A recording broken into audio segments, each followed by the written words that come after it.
Bonjour à tous, c'est Franck et Logan. On regarde aujourd'hui une vidéo de Astonicia, un jeu édité par Ubisoft et développé par Sonori. Un jeu de rôle magnifique, plein de couleurs, de lapins, de petits bonhommes avec des perruques.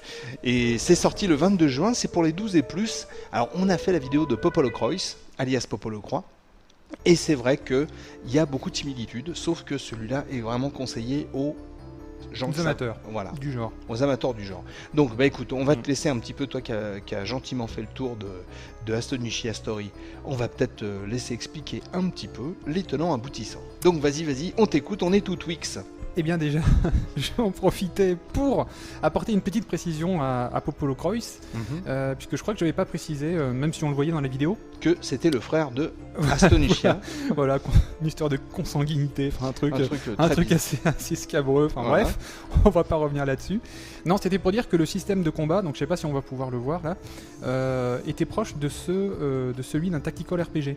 À savoir que donc quand tu rencontres tes ennemis, en fait, tu dois bouger sur un espace délimité, tu rentres tes commandes, donc ce qui doit se passer se passe, et après c'est au tour des ennemis de faire la même chose. Mais on va le voir, parce que là tu as un combat. Ah là il y a baston. Voilà. D'accord, j'espère que c'est pas Popolo Croix.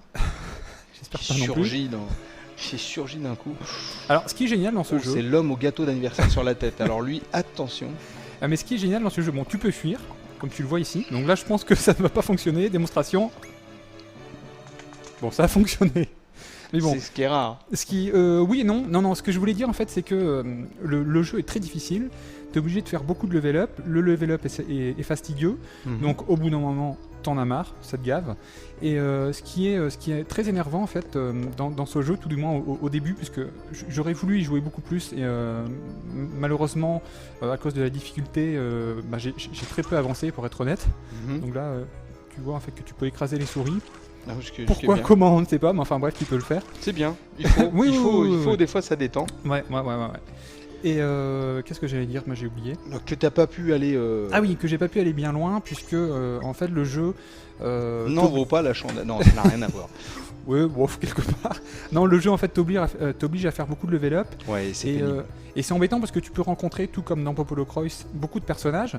Là par exemple, tu vois, je viens de rencontrer il y a quelque temps un nain qui n'a rien trouvé de mieux que de me laisser tomber une fois rentrer dans cette mine.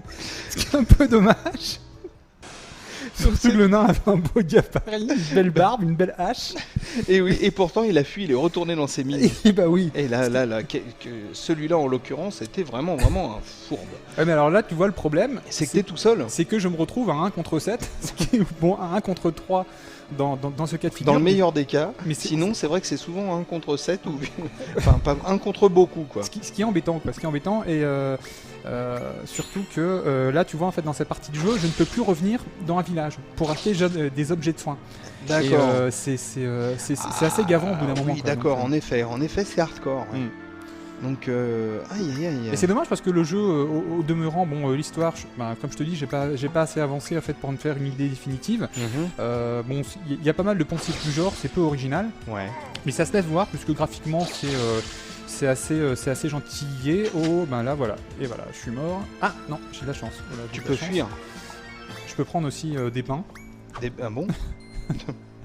C'est original. Comme tu le vois. Mais non, mais c'est vrai que ce qui ressort principalement en fait moi de ce que j'ai vu, c'est vraiment cette difficulté qui est mal gérée quoi. Ouais. Et c'est un peu dommage. Alors encore une fois, si tu n'es pas embêté justement par cet aspect-là, tu peux y trouver ton compte quoi. Puisque moi c'est vrai qu'encore une fois en y jouant, j'ai bien aimé ce que j'ai vu. Même si c'est très frustrant par certains côtés, il y a un petit problème aussi au niveau de la progression. Puisque parfois, tu ne sais pas trop en fait ce qu'on attend de toi. Tu dois faire quelque chose, donc tu peux aider des villageois. Les villageois vont te donner des items, mais c'est tout quoi. Ouais. Donc après, tu es obligé en fait de cavaler sur la map monde, dans les villages, de parler à tout le monde pour savoir en fait ce qu'on attend de toi. Ouais, c'est raidos quand même. Ça c'est un peu frustrant aussi. Ouais, c'est un peu raide. Ouais. C'est un petit peu raide. Donc les combats durent bien. Hein Là, c'est vrai que je fais un peu n'importe quoi, même si, comme je te dis, encore une fois, je suis seul, quoi. Donc je suis seul. Donc tu vois, t'es toujours obligé de prendre des tours pour te remettre de la vie. Donc après, hop, ils vont te frapper dessus. Donc bon, là, heureusement, les ennemis sont pas trop puissants, donc je peux les tuer. Mais là, tu vois, là actuellement, je suis bloqué moi par un boss. Qui est beaucoup trop difficile, que j'arrive pas à battre, et pour le battre, je suis obligé de revenir en arrière, de prendre une ancienne sauvegarde pour aller faire du level up, parce que sinon c'est impossible. Ah ouais, d'accord. Voilà. Ce qu'il faut savoir aussi, c'est que tout comme Popolo Croix, il n'est pas traduit. Il est entièrement en anglais, donc ça peut être un frein également pour certains c'est certains qui parlent pas bien anglais, qui connaissent pas bien le RPG, là ils sont mal. Bon bah écoute, c'est bien, donc on a parlé de Astonicia et je trouve que c'est très bien parce que le point de comparaison pour moi dans la journée c'était Popolo Croix et Astonicia, c'est bien. Et il y a un peu plus de nains dans celui-là, quoi. Voilà, un peu plus de... Donc c'est en fonction de tes aspirations, tes envies, tes désirs que tu choisiras entre l'un ou l'autre. Entre Popolo Croix ou Astonicia Story, un jeu Ubisoft développé par Sonori, un jeu de rôle RPG pour les 12 et plus sur PSP, c'est sorti le 22 juin, c'est très bien. Quelques souris à écraser ? Ben non, je crois que là, j'ai fait le tour de la question, il ne reste plus. Bon, bah plus de souris, plus de nains, donc plus rien. On peut arrêter les vidéos, je crois. L'esprit serein. Bon, allez, à bientôt, ciao à tous, et bon courage si vous jouez à Astonicia, car c'est difficile. Voilà. Ciao, salut à tous. Salut. Allez, on y croit.